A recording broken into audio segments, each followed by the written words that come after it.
She's older, right? She should start. That was so funny. I'm sorry. Hello, welcome to Sip and Tip. I'm MJ. And I'm Zane. Today, we are going to talk about coping mechanisms. We're talking about this because it is apparent in social media and news reports that stress is high and people are suffering from depression, anxiety, and many other things. So we're going to highlight some things you can do that's free and not free that can help you process and manage your stress and hopefully keep you away from some of the more detrimental things that we do in split-second decisions that we don't really think about. Because we don't really want to be destructive. It just kind of happens, right? Right. So one thing I love to do is turn on my favorite music, which is usually soca or dance hall. Oh, yes. Put on some socks and dance around my house. I have hardwood and floors, so Footloose. yes, just go dancing. And honestly, I can be really upset, and my mood for music changes as my mood does. So I could go from hardcore rap to soca to like positive music and instrumentals all in like an hour span of time. But get that, whatever music that resonates with your soul at that time, play that. Raises them endorphins. Right. Play that and just dance and move, because that's going to make you feel better. You need a way to get rid of that hostile, negative energy, and that's a great way. Yes, music and dancing is definitely a great way. Right. Don't be like me. I mean, I have a bad habit of chewing on my fingers, but I tend to change that a little bit by eating Twizzlers. Yeah. So, and that's a very valid point. Some people need that tension in their jaw. If you ever notice when you get mad, you grind your teeth, clench your jaw. You might need this type of intervention, if you will, where you bite on things that are harder. So Twizzlers is great. Piece of candy. Yep. Laffy Taffy, something that's going to keep you chewing forever. Yeah. Bazooka gum. That thing is indestructible. I don't like bazooka. Bazooka gets hard. Yeah, but when you're mad and your jaws need to go. Whatever happened to Hubba Bubba or Bubblicious or I think those are still around. I think those are still around though. But yeah, use those things to help you, because honestly, some people need to release that tension through their jaw. And if they don't, or they just keep clenching, they'll get migraines or headaches. And you don't need that either, because that's going to add to your stress, not decrease. So Twizzlers or some other form of strong, chewy, hard. Yes. I mean, taffy does wonders, but something like that will help relieve the tension for sure.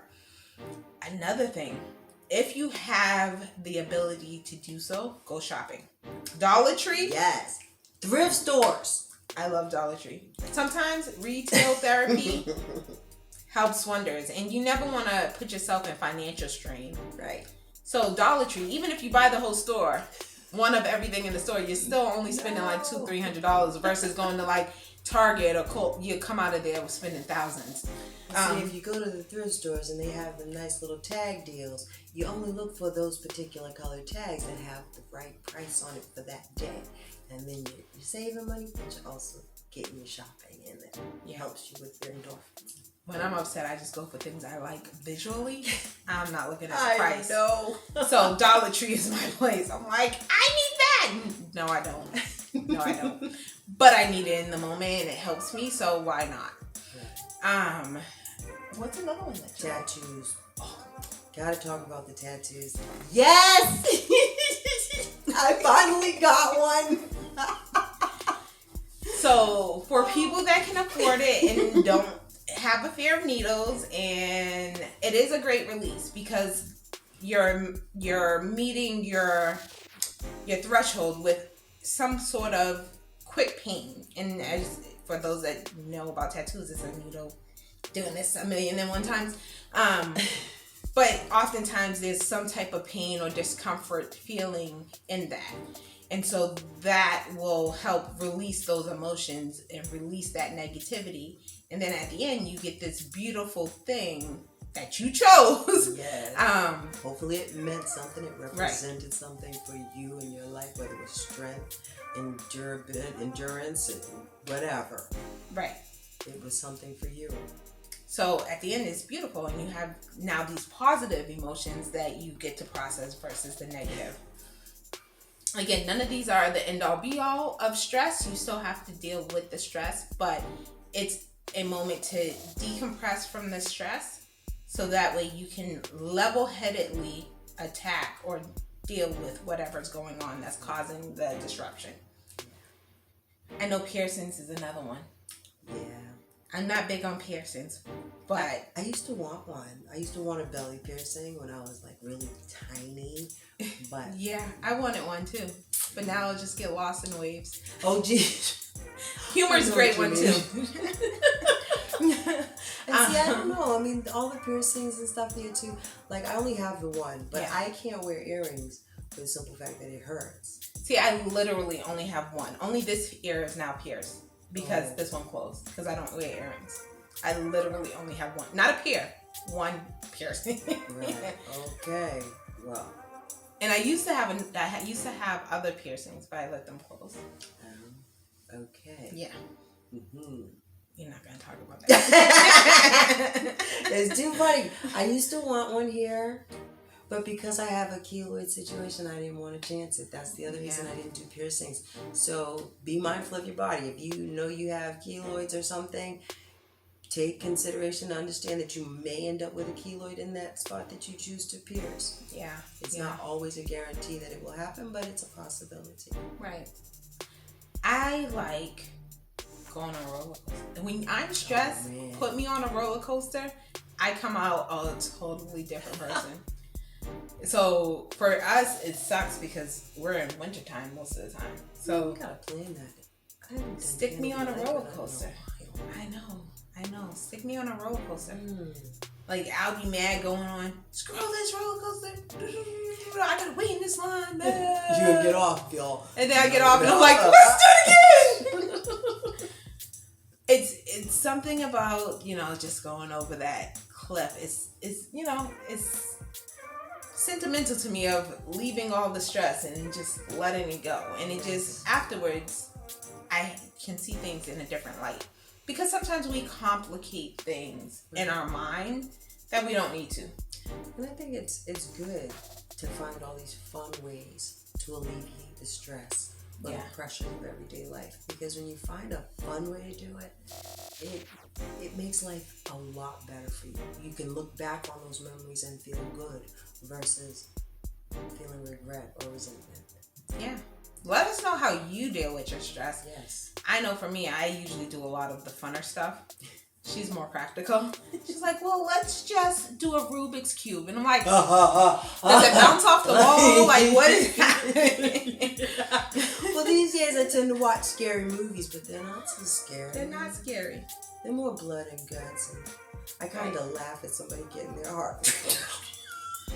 But the murder mystery dinners... Have you ever been to one of those? Those are actually pretty interesting because you're looking at all these people. You have to solve the murder mystery. You have to solve whatever, puzzle, figuratively, that they have going on. You're eating. You're in a room full of people you don't know, except for whoever you went with. And there's all these clues, and there's staff involved in doing things.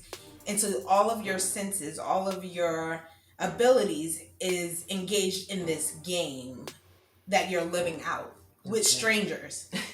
So whatever you were worried about, unless it was something paranoia based where you just think somebody is after you or somebody is really after you, you're gonna have a fun time trying to figure out who was the murderer or who was the thing, because you know it's a game, but you also are living in this suspenseful state with these people you don't know. So it's really an interesting experience. Okay. So if you could ever get her out to do that, I would suggest that, especially when you're stressed or your home life is, especially during COVID, which we are right now during this taping, you're home a lot more than you probably have ever been. I know I've never been home this much in my life because I'm always on the go. Just getting out to do that with strangers, especially, it takes a lot off for sure. Well, the other thing I like would be karaoke. Of course. I want to do it. That's because she could sing. For people like me that she drags up there that cannot sing, I just get squeaky. But it's good. Because even squeaky is good. It's about the fun you get when you're up there, too. Squeaky is good until you are on the other side of that where you're listening to it. Because I don't sound squeaky to me.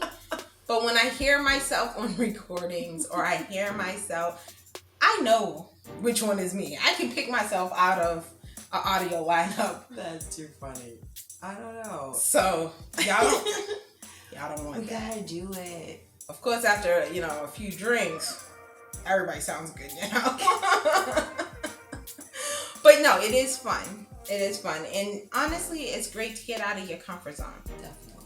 Me singing is not my comfort zone. Unless I'm in the shower or home. My children adore my voice because they have no choice. But I wouldn't do it out in public. I'm not that one that you pull up in the car next to you and I'm like, yeah! Like, no.